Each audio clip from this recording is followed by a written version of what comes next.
Halo, halo.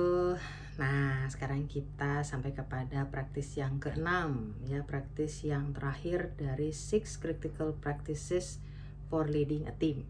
Ya, apa itu yang keenam? Kita bicara yang namanya manage your time and energy. Maksudnya adalah your itu adalah kita sebagai leader, ya. Manage your time and energy. Kenapa? Karena kita juga sebagai leader harus dalam kondisi yang fit, kondisi yang baik, ya, kondisi yang seimbang gitu, supaya ya tugas kita memimpin tim kita selalu siap sedia, istilahnya begitu, ya.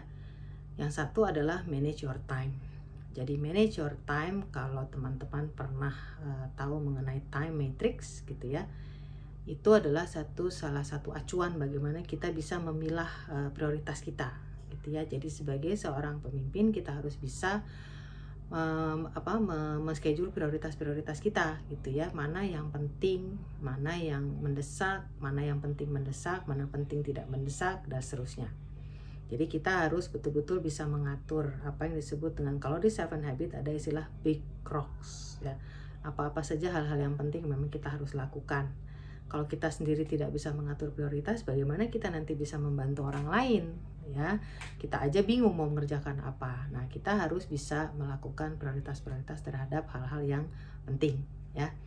Dan yang kedua yang juga penting adalah bagaimana kita managing our energy.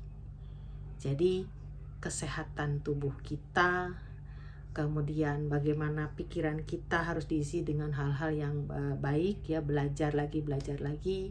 Kemudian hati kita juga harus terisi gitu ya, bagaimana kita membina hubungan dengan orang-orang terdekat kita gitu ya.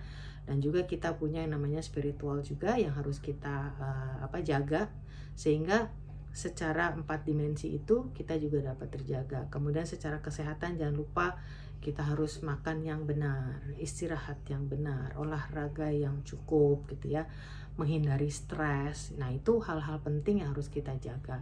Jangan disepelekan ya. Kadang kita lupa bahwa sebenarnya menggerakkan diri kita adalah diri kita dulu ya. Ibaratnya seperti kita kalau di pesawat, kalau terjadi sesuatu, kita dulu yang memakai alat pernafasan, baru kita bisa membantu orang lain, ya.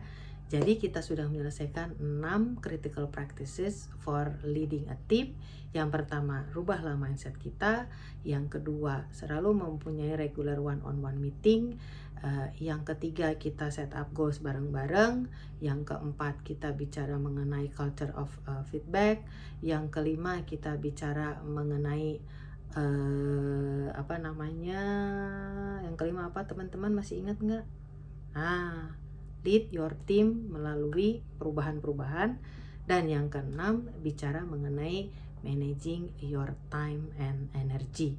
Mudah-mudahan 6 practices ini paling tidak memberikan satu gambaran besar.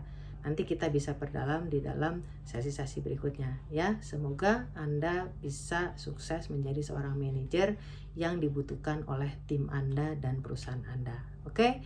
See you on the next tips atau the next hal-hal lain yang bisa saya bagi di sini, ya. Bye bye.